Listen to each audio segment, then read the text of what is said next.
নমস্কার বন্ধুরা, গোপাল ভাঁড়ের গল্প চ্যানেলে আপনাদের স্বাগত। আমি প্রমীলা চলে এসেছি আপনাদের জন্য গোপাল ভাঁড়ের একটি গল্প লোভের পরিণাম গল্পের দ্বিতীয় এবং অন্তিম পর্ব নিয়ে। তাহলে চলুন দেরি না করে শুরু করি আজকের গল্প।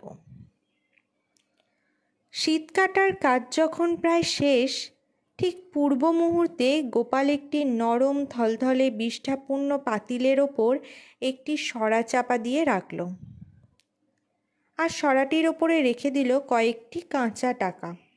ব্যাস, এবার নিজে আগেকার সে জায়গায় গিয়ে চুপটি করে দাঁড়িয়ে রইল। ব্রাহ্মণ শীত কাটার কাজ শেষ করে ধীরে ধীরে মাথাটি ঘরের ভেতরে গলিয়ে দিল। গোপাল তৈরি হয়ে পাশেই দাঁড়িয়েছিল। সে ছোট্ট একটা কাঁচি দিয়ে তার শিখাটা কুচ করে কেটে দিল।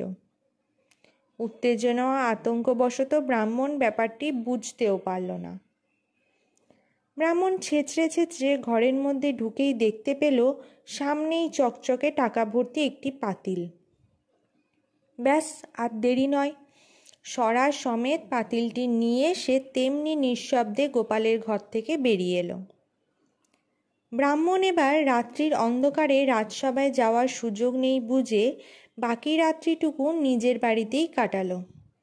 সকাল হতেই পুরস্কার লোভে ছুটল রাজসভার দিকে। মাথায় তার গোপালের বাড়ি থেকে চুরি করা সে হাঁড়িটি। গোপাল অতি সন্তর্পণে তার পিছন পিছন হাঁটতে লাগলো। রাজপ্রাসাদের সদর দরজা ডিঙিয়ে ভেতরে ঢুকতে না ঢুকতেই গোপাল আচমকা এক ঢিল ছুঁড়ে ব্রাহ্মণের মাথায় পাতিলটি দিল ভেঙে। মুহূর্তে ব্রাহ্মণের সর্বাঙ্গ পৃষ্ঠাতে মাখামাখি হয়ে গেল। এমন অবস্থা হলো যে ব্রাহ্মণের পিছন ফিরে আর বোঝার উপায় নেই এমন জব্দ তাকে কে করল। ঠিক তখনই রাজা কৃষ্ণচন্দ্র প্রাতঃভ্রমণে বেরোচ্ছেন।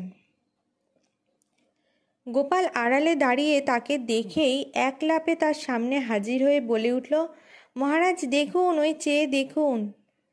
এমন সাহস যে বাঘের ঘরে শীত কেটে চুরি করতে গিয়েছিল, শেষমেশ কেমন জব্দ হয়েছে দেখুন। ব্রাহ্মণের আপাদমস্তক একবারটি চোখ বুলিয়ে নিয়ে রাজা কৃষ্ণচন্দ্র বললেন, কি হে, লোভের বশীভূত হয়ে কি কেলেঙ্কারিটাই না করেছ। তোমার উপযুক্ত শাস্তিই তুমি পেয়েছ, আর মিছে আক্ষেপ করে কি করবে বলো। বাড়ি যাও, সর্বাঙ্গে গোবর ঢেলে পুকুরে আচ্ছা করে ডুবিয়ে নিজেকে শুদ্ধ করে তোলার ব্যবস্থা করোগে। তবে আমার প্রতিশ্রুতি অনুযায়ী পুরস্কার তুমি ঠিক পাবে।